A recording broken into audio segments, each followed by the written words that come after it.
안녕하십니까? 안녕하십니까? 오늘이 2020년 마지막 송년 예배가 되겠습니다.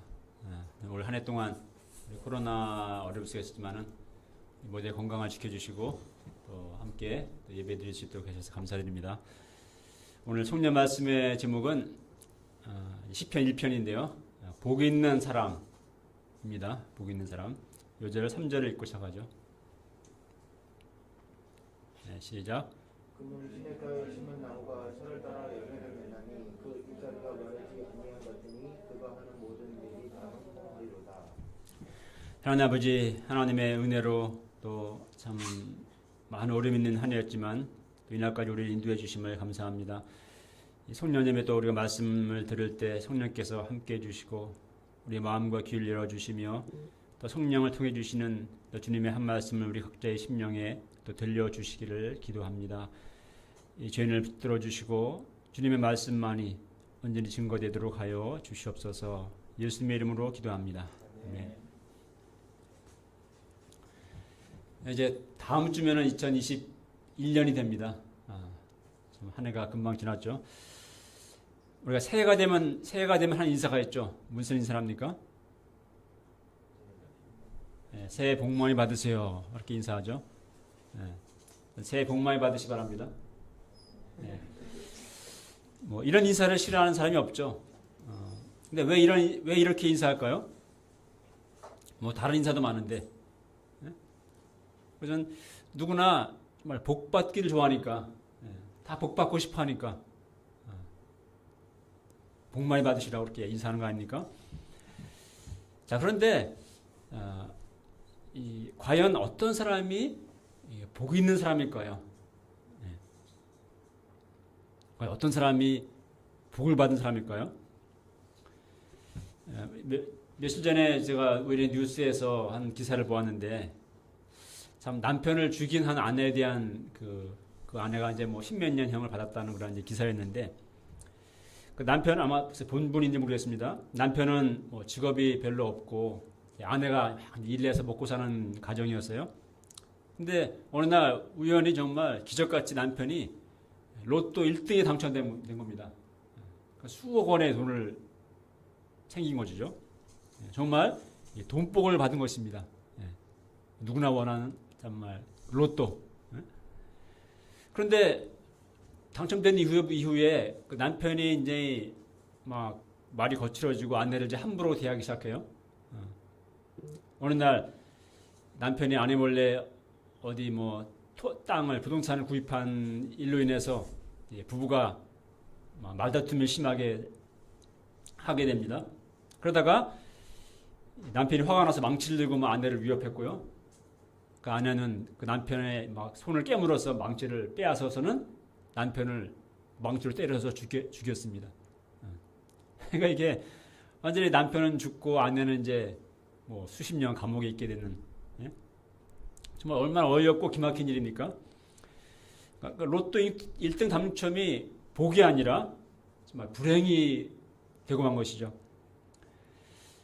물론 극단적인 얘기는 하지만 사실 인생에는 이처럼 복이라고 생각했던 것이 오히려 불행의 씨앗이 되는 아이러니한 일들이 얼마나 많이 벌어지는지 모릅니다.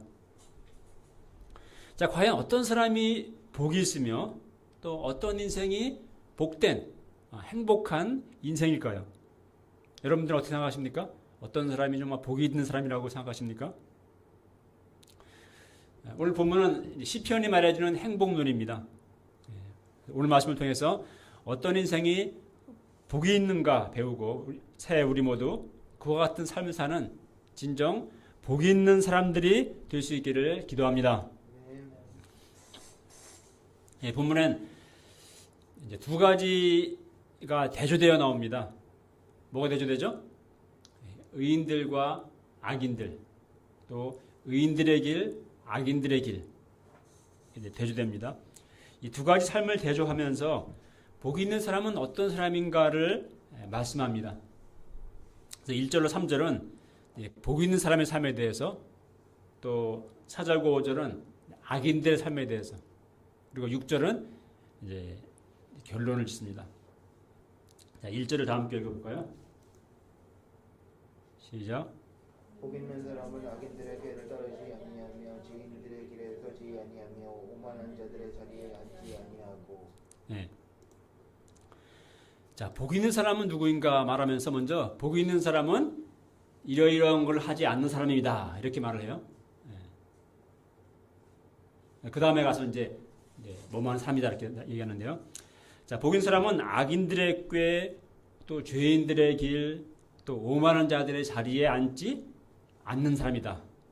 이렇게 말합니다. 자, 세상은 악인들의 꾀가 판을 치는 세상이죠. 정직하기만 해서는 살기 힘든 세상입니다. 그래서 돈을 벌기 위해서라면은 사람들은 온갖 성공하기 위해서라면은 온갖 꾀, 온갖 머리를 굴리고 수단과 방법을 가리지 않습니다. 늘 그것을 궁리하죠. 실제 이렇게 하는 사람들이 정말 이제 돈을 벌고, 그죠? 부자가 되고 그렇습니다. 근데 성경은 그런 자들을 가리켜서 복 있는 사람이다 이렇게 말하지 않습니다. 오히려 복 있는 사람들은 그런 악인들의 꾀를 쫓지 않는다 이렇게 말합니다. 또한 복 있는 사람은 이제 죄인들의 길에 서지 않습니다. 세상에는 정말 죄악된 것들이 가득하죠. 막하고 음란한 세상입니다. 사람들이 이제 돈을 벌면 성공하면 하고 싶은 게 뭡니까? 죄의 낙을 즐기고 싶어 하죠. 뭐 사람이 먹고 살만하고 뭐 돈도 있고 다 있으면 그 다음에 이제 어디서 삶의 낙을 찾고자 하겠습니까? 뭐 몰래 먹는 떡이 맛있다는 성경 말씀처럼 뭔가 짜릿하고 달콤한 은밀한 그런 이제 죄의 낙을 즐기고자 하게 되는 것이죠. 그러나 복 있는 사람은 그러한 죄인들의 길에 함께 서지 않는다 이렇게 말합니다. 복 있는 사람은 또한 오만한 자들의 자리에 앉지 않습니다. 대부분의 사람들이 소망은 성공하고 정말 돈 많이 벌어 부자가 되는 것이죠. 근데 사람이 돈을 많이 벌게 되면은 자기도 모르게 오만해집니다. 그래서 없는 사람들을 은근히 무시하는 마음이 생겨요. 특히 이제 졸부일수록 더 그렇습니다. 지난주에 대화하다가 야고보장이 그런 말씀 하더라고요. 그런 말씀 인용했는데 무지가 불을 만나면 천박해진다. 찾아보니까 쇼펜하우어가 했던 말이더라고요. 그러니까 무지가 무식한 사람이 갑자기 돈을 벌게 되면은 천박해진다 하는 것입니다. 자, 그러나 의인은 오만한 자들의 자리에 앉지 않습니다. 설령 나에게 세상 타이틀과 어떤 명예와 또 재물이 있을지라도 오만한 마음을 품지 않습니다. 왜 그래요? 정말 재물이란 것은 하루아침에 날아가 버릴 수 있는 것임을 알기 때문에, 정함이 없는 것임을 알기 때문에 그렇습니다. 또 인생이란 사실 본래 어떤 존재인가를 알기 때문에 그렇습니다. 야고보서 1장 10절에 이렇게 말씀합니다. 부한 자는 자기의 낮아짐을 자랑할지니 이는 그가 풀의 꽃과 같이 지나가면이라. 부유한 자는 오히려 자신이 얼마나 하나님 앞에 정말 보잘것없는 그런 피조물인지 그런 존재인지를 망각하지 말아야 합니다. 또 이사야 2장 22절을 말씀합니다. 너희는 인생을 의지하지 말라. 그의 호흡은 코에 있나니 셈할 가치가 어디 있느냐. 사람이 돈을 몇십억, 몇백억 있으면 세상을 다 가진 것 같이 마음이 오만해지고 또 가난한 사람들을 정말 업신여기게 되지만 실상 인생이란 그 호흡이 코에 달려있는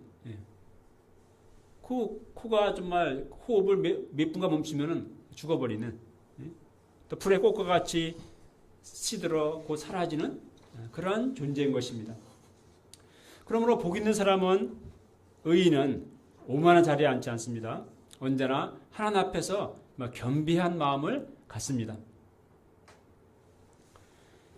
1절에서 이제 복 있는 사람은 이러이러하지 않는다라고 말했다면은 이제 그럼 복 있는 사람이 적극적으로 하는 것, 그들이 즐거워하는 것은 무엇일까요? 2절을 읽어보겠습니다. 시작. 오직 여호와의 율법을 즐거워하며 그의 율법을 지혜로 묵상하는 자로다. 복 있는 사람은 무엇을 즐거워하는가?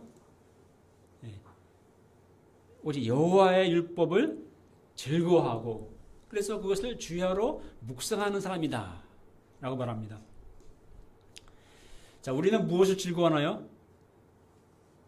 어떤 사람은 뭐 통장에 잔고가 돈이 늘어나가는 것을 보며 즐거워합니다.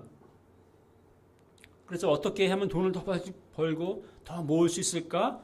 늘 주야로 그것을 생각하고 묵상합니다. 요즘은 유튜브 시대죠. 우리는 이제 유튜브 보는 것을 즐거워합니다. 주야로 그것을 보면서 묵상합니다. 뭐 앉아서도 누워서도 밥 먹으면서도 잠자리에 누워서도 그것을 묵상합니다. 뭐 유튜브로 좀 영적인 것을 보면은 좀 다행이겠지만 보통은 뭔가 재미있는 것, 뭐 재미있는 거 없나 이러고 이제 지적에다가 보고 시간을 보내죠. 그러나 복 있는 사람은 여호와의 말씀을 즐거워하는 사람입니다. 세상에 많은 즐거움들이 있어요. 뭐 먹는 즐거움, 뭐 운동하는 즐거움, 뭐 영화 보는 즐거움, 오락 프로 TV 보는 즐거움, 뭐 게임하는 즐거움 많이 있습니다. 그러나 그런 즐거움들은 일시적이고 또 잠시 즐거움 뒤에는 오히려 공허함이 남습니다. 그러나 하나님의 말씀에는 정말 참된 즐거움이 있고 영적인 즐거움이 있습니다. 시편 19편에 보면 다윗이 이렇게 노래합니다. 여호와의 율법은 완전하여 영혼을 소성시키며 여호와의 증거는 확실하여 우준한 자를 지혜롭게 하며 여호와의 교훈은 정직하여 마음을 기쁘게 하고 여호와의 계명은 순결하여 눈을 밝게 하시도다. 여호와를 경유하는 도는 정결하여 영혼까지 이루고 여호와의 업도는 진실하여 다 의로우니 금 곧 많은 순금보다 더 사모할 것이며 꿀과 송이꿀보다 더 달도다. 다윗은 왕이었지만 모든 걸 가진 사람이지만은 그것이 그의 즐거움이 아니라 하나님의 말씀이 주는 기쁨과 그 즐거움과 풍성한 유익함을 정말 잘 알았고 또 누렸던 사람임을 알 수가 있습니다. 하물며 우리 신약 시대를 사는 우리에게는 더 풍성한 우리 그리스도의 생명의 말씀들이 우리에게는 있습니다. 우리에게는 또 성경책 있죠. 묵상한다는 단어는 이제 작은 소리로 읊조린다 이런 뜻입니다. 우리에게 그런 경험 있지 않습니까? 성경을 이렇게 읽다가 정말 한 말씀이 너무 말씀이 좋아서 너무 은혜가 되고 내 마음에 감동이 돼서 정말 생명 같아서 그 말씀을 더 이상 진도를 나가지 못하고 말씀을 곰곰이 생각하고 소리 내어 읽어보기도 하고 또 읊조리고 하여튼 이런 경험이 있지 않습니까? 이런 경험이 만약 없다면은 하지만 말씀 안에 있는 그 말씀의 맛을 아직 맛보지 못하기 때문에 그렇습니다. 정말 그렇습니다. 말씀 안에 정말 나 영혼을 즐겁게 하고 정말 행복하게 하고 정말 만족스럽게 하고 기쁨을 주고 소망을 주고 위로를 주고 생명을 주는 이런 정말 참된 즐거움이 그 어떤 뭐 맛있는 거 먹는 거, 뭐 재밌는 걸 보는 거, 뭐 노는 거와 비교할 수 없는 그러한 즐거움과 기쁨이 말씀 안에 있어요. 사람이 무엇을 즐거워하고 묵상하느냐에 따라 그의 가치관과 삶이 형성됩니다. 세상 오락을 즐거워하고 잔재미에 빠져 살 때 정말 생각 없는 사람이 됩니다. 또 재물이 드는 것을 즐거워하고 종일 돈을 생각할 때 물질을 우상숭배하는 사람이 됩니다. 또 막 음란물을 즐거워하고 그것을 묵상할 때 정말 더러운 정욕의 육신에 속한 사람이 됩니다. 그런 인생을 살게 되고 또 그러한 주의 열매를 맺는 인생이 돼요. 복 있는 사람은 오직 하나님의 말씀을 즐거워하고 그 말씀을 죄하러 묵상하는 삶을 사는 사람입니다. 자, 그런 사람의 삶이 어떤가요? 삶의 결과가 3절을 읽어보겠습니다. 시작. 그는 시냇가에 심은 나무가 철을 따라 열매를 맺으며 그 잎사귀가 마르지 아니한 같으니 그가 하는 모든 일이 다 형통하리로다. 그는 시냇가에 심은 나무가 철을 따라 열매를 맺은 것 같으니 그 잎사귀가 맺으며 그 잎사귀가 마르지 아니함 같으니 그가 하는 일 모든 일이 다 형통하리로다. 참 얼마나 아름다운 표현인지 모릅니다. 그 시냇가에 심은 나무를 한번 상상해 보세요. 뭔가 그림이 그려지죠. 시냇가에 심은 나무 얼마나 넉넉하고 또 풍성합니까? 시냇가에 심은 나무는 그 뿌리를 통해서 지속적으로 수분과 양급을 계속 공급받죠. 그러므로 철을 따라 열매를 맺습니다. 그 잎사귀가 사시사철 마르지 않습니다. 물론 우리나라는 이제 추운 겨울이시니까 마르지만은 이스라엘 같은 경우는 그렇지 않죠. 정말.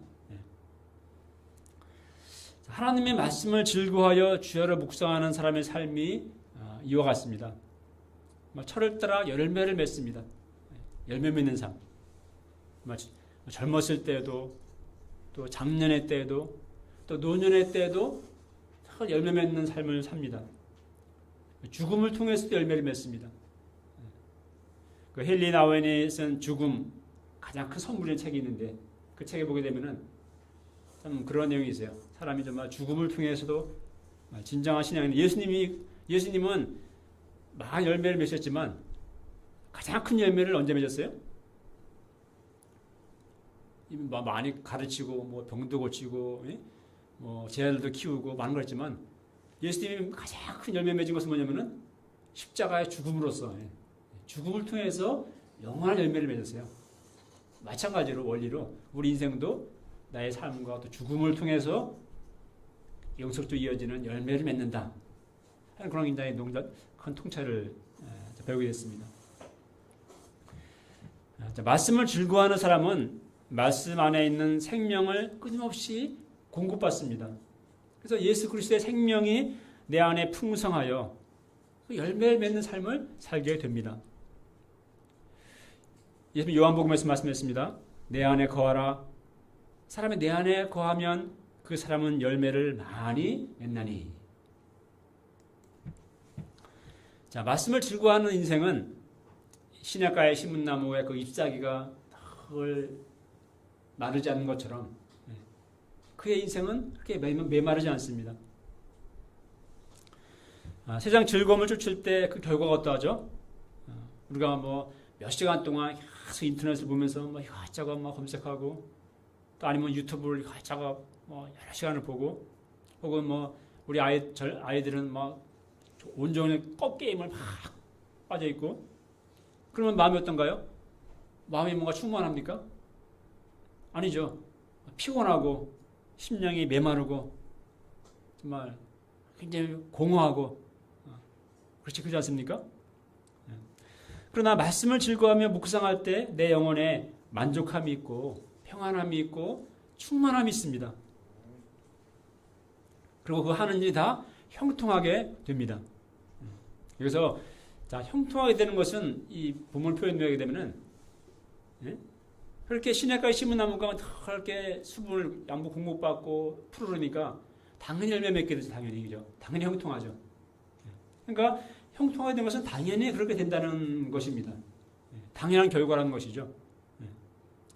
자, 주님의 기쁨과 생명이 내 안에 가득하고 주님이 주시는 평안과 만족이 내 마음에 늘 있으니 그 삶이 형통하게 되지 않겠습니까?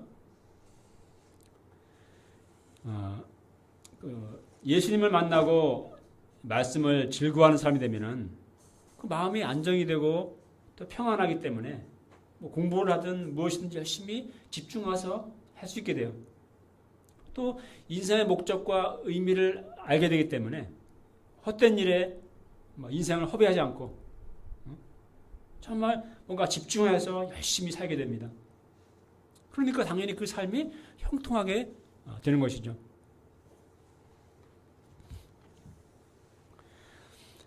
물론 단지 돈을 많이 번다고 그 세상적인 높은 지위와 성공을 얻는다고 형통하게 되는 것은 아닙니다. 형통이란 하나님이 기뻐하시는 삶, 하나님이 원하시는 인생의 열매를 맺는 삶을 사는 것이 형통입니다. 하나님 안에서 참된 행복과 또 만족을 누리는 삶을 사는 것이 형통입니다. 우리 모두 이처럼 형통한 복된 인생들이 되기를 기도합니다.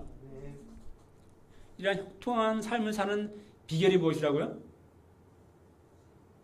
하나님의 말씀을 즐거워하고 항상 그 말씀을 묵상하는 그런 삶을 사는 것입니다. 그래서 우리 2021년 새해 안양 UBF의 방향은 하나님의 말씀을 즐거워하는 삶을 살자 하는 것입니다. 그래서 다음 주부터 이제 골로새서를 신년 말씀으로 공부할 것인데요. 그 3강 제목이 이제 그거거든요. 그리스도의 말씀이 너희 속에 풍성히 거하여. 이게 올해 뭐 한국 UF의 전체, 우리 UF 전체 방향이기도 하고 우리 센터도 이것을 방향으로 하고자 합니다. 코로나 시대에 우리가 막 외적 활동 못 하고 그런데 우리가 이런 가운데 말씀을 즐거워하는 삶을 살자는 것이죠. 하루 종일 그냥 유튜브를 보며 즐거워하고 묵상을 삶이 아니라 하나님의 말씀을 성경 말씀을 즐거워하고 묵상하는 삶. 그래서 그리스도의 말씀이 우리 속에 풍성에 거하는 그러한 삶을 사는 새해가 되는 것입니다. 그렇게 할 때 우리는 진정으로 하나님 안에서 복된 인생, 또 진정으로 형통하는 인생이 될 것입니다. 반면에 이제 악인들의 삶은 어떠한가요? 4절을 보십시오. 읽겠습니다. 시작. 악인들은 그렇지 아니하며 오직 바람에 나는 겨와 같다. 악인들은 그렇지 않으며 오직 바람에 나는 겨와 같도다. 시냇가에 의인과 악인을 이렇게 대조하죠. 시냇가에 심은 나무와 바람에 나는 겨. 얼마나 대조적입니까?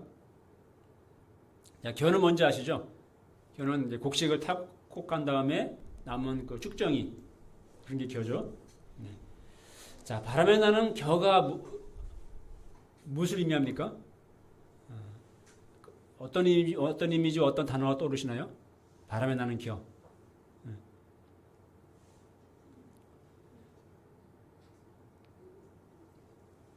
우리 승현이는 뭐가 떠올라요? 너무 어려운 질문이니까 바람에 나는 겨. 뭐 어떤 뿌리 내리지 못한 삶, 혹은 어떤 바람에 날리는 정처 없음, 그죠? 또 생명이 없음, 또 아무 열매가 없음, 어떤 곤고함, 공허함, 또 무가치함, 또 쓸모 없음, 뭐 인생 무상, 또 무의미, 뭐 죽음, 이런 것들이 맞죠, 그죠? 바람에 나는 겨. 자, 악인들의 삶이 이와 같습니다. 악인들의 삶이 지금 당장은 외적으로 뭔가 있고 화려하고 있어 보입니다. 뭐 많은 돈, 뭐 성공, 뭐 쾌락, 오만한 자들의 자리, 좋은 집, 좋은 차. 그러나 실상 그 인생은 바람에 나는 겨와 같다 하는 것입니다. 쾌락의 끝은 공허입니다. 세상의 성공과 명예, 많은 재물도 사실 헛된 것입니다. 예수님이 말씀하셨듯이 사람의 생명이 소유의 넉넉함에 있는 것이 아닙니다. 악인들의 성공과 많은 재물은 무가치합니다. 다른 사람들의 희생과 눈물 대가로 얻은 것일 뿐입니다. 하나님 앞에서 아무 열매가 없는 인생입니다. 죄만 남기는 인생입니다. 결국 죽음과 함께 모든 것이 다 날아가 버리는, 사라져 버리는 인생입니다. 자, 5절을 말씀합니다. 5절을 읽어보죠. 시작. 그러므로 악인들은 심판을 견디지 못하며 죄인들이 의인들의 모임에 들지 못하리로다. 정말 중요한 것은 우리 인생의 끝에는 심판이 있다 하는 것입니다. 전도서 12장 4절을 말씀합니다. 하나님은 모든 행위와 모든 은밀한 일을 선악간에 심판하시리라. 또 마태복음 13장에서 예수님께서 말씀하셨습니다. 세상 끝에도 이러하리라. 천사들이 와서 의인 중에서 악인을 갈라내어 풀무불에 던져 넣으리니 거기서 슬피 울며 이를 갈리라. 악인들이 평생 죽을 때까지 떵떵거리며 잘 먹고 잘 살 수도 있습니다. 뭐 세상 부경화를 누리고 천수를 누리고 죽을 수도 있습니다. 우리 뭐 김정일, 김일성도 그랬습니다. 그렇게 그냥 평생 동안 독재하면서 호의호식하다가 평안히 죽었잖아요. 자, 심판이 없다면은 얼마나 삶은 세상은 정말 불공평한 것이 되겠습니까? 우리가 의롭게 살아야 할 이유가 무엇이겠습니까? 그러나 죽음 후에는 하나님의 의로우신 심판이 있습니다. 악인들은 하나님의 심판을 견디지 못한다고 성경 말씀합니다. 심판을 통과하지 못하고 결국 구원이 아니라 지옥으로 가게 되는 것이죠. 로마서 2장 6, 8절을 말씀합니다. 하나님께서 각 사람에게 그 행한 대로 보응하시되 참고 선을 행하여 영광과 존귀와 썩지 아니함을 구하는 자에게는 영생으로 하시고 오직 당을 지어 진리를 따르지 아니하고 불의를 따르는 자에게는 진노와 분노로 하시리라. 심판은 단지 최후의 심판만 있는 것이 아닙니다. 이미 현재의 삶에서도 악인에 대한 하나님의 심판은 이미 진행 중입니다.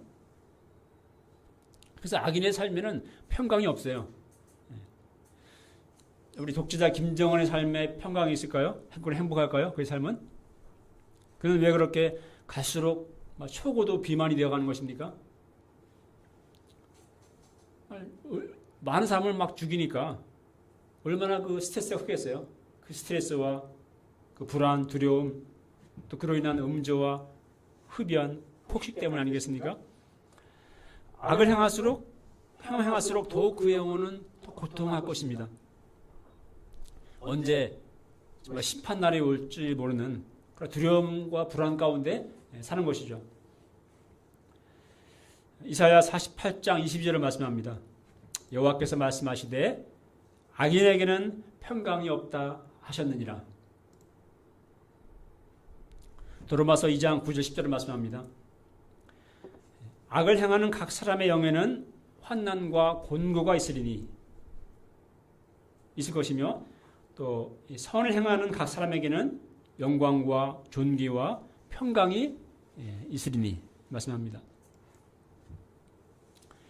그죠? 악을 행하는 자에게는 곤고와 환난과 고통이 있고 선을 행하는 사람에게는 정말 영광이 있는 것입니다. 평강이 있는 것입니다. 우리 지난 성탄 말씀에서 우리 사가랴 말씀 때 그 말씀 배웠죠.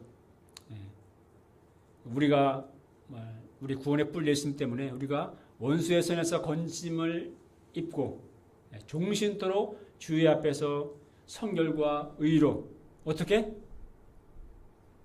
두려움 없이 섬기게 하리라 하셨도다 배웠죠.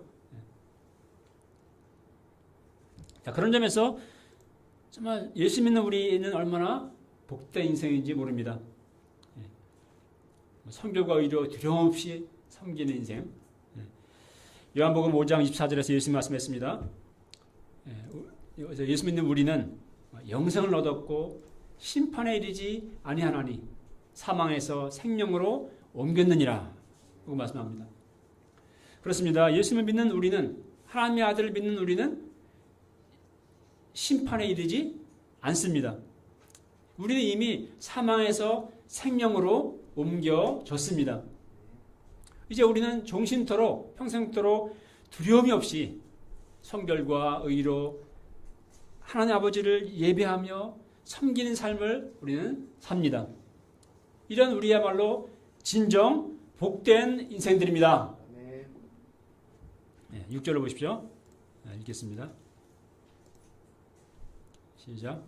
무릇 의인들의 길은 여호와께서 인정하시나 악인들의 길은 망하리로다.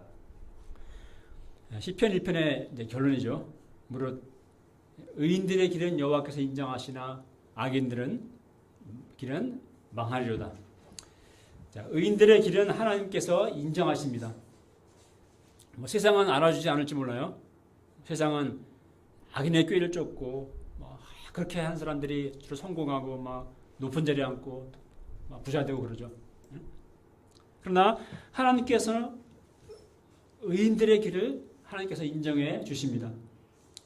영어 성경에서 이제 인정해 주신다는 말을 지켜보신다, 뭐 보살펴 주신다 이렇게 단어로 번역하고 있어요. 자, 세상은 알아주지 않을지라도 뭐 세상에서 어떤 보상을 받지 못할지라도 그러나 하나님은 의인의 길을 가는 인생들을 인정하시며 또 지켜보십니다. 그리고 돌보아 주십니다. 그리고 영생으로 영원한 하늘의 상급으로 반드시 갚아 주십니다. 반면에 악인들의 길은 망하게 됩니다. 지금은 성공하고 뭐가 권력을 얻고 뭐 부자가 되고 오만한 자리에 앉아서 행세할지라도 필경은 멸망으로 끝납니다. 영원한 심판의 운명으로 떨어지게 됩니다. 결론입니다. 이제 2021년 새해가 이제 곧 다가옵니다. 단지 뭐 새해 복 많이 받으세요 하는 그런 인사는 그죠? 기복적인 말일 수 있죠, 그죠? 이 말은 누구나 하죠, 누구나. 뭐 예수 믿는 사람이든 뭘 믿는 사람이든 아무것도 안 믿는 사람이든 복 많이 받으세요. 그냥 무조건 복 받으란 말이잖아요. 많은 사람들이 악인의 길, 죄인의 길 가면서 그저 복 많이 받기만을 바랍니다. 자, 그런데 악인의 길 가는데 악하게 사는데 돈복이 임해서 그럼 그 사람 인생은 어떻게 되겠습니까? 더 멸망의 길로 직행하겠죠, 그죠? 더 브레이크 없는 차처럼 멸망을 질주하게 되겠죠. 단지 복 받기를 바랄 것이 아니라 우리는 오늘 말씀처럼 우리는 복 있는 사람이 되어야 합니다. 악인의 꾀를 따르는 삶을 살지 말고 오직 하나님의 말씀을 즐거워하며 주야로 묵상하는 사람이 되어야 하겠습니다. 그때 우리는 시냇가에 심은 나무처럼 철을 따라 열매를 맺으며 그 잎사귀가 마르지 않는 하나님 안에서 진정으로 형통한 그런 복된 인생이 될 것입니다. 이어 읽겠습니다. 3절 시작. 그는 시냇가에 심은 나무가 철을 따라 열매를 맺나니 그 잎사귀가 마르지 아니한 같으니 그가 하는 모든 일이 다 형통하리로다. 하나님 아버지, 오늘 말씀을 통해서 정말 복 있는 사람은 누구인가 또 깨닫게 하심을 감사합니다. 우리가 악인의 길을 가는 자가 아니라 의인의 길을 가는 자, 정말 이제 악인의 길을 가지 아니하고 하나님의 말씀을 즐거워하며 그걸 주야로 묵상하는 시냇가에 심은 나무처럼 정말 철을 때 열매를 맺으며 잎사귀가 마르지 않으며 하나님의 참으로 진정 형통하는 그런 복된 인생이 될 수 있도록 또 그러한 2021년이 될 수 있도록 인도하여 주시옵소서. 예수님의 이름으로 기도합니다.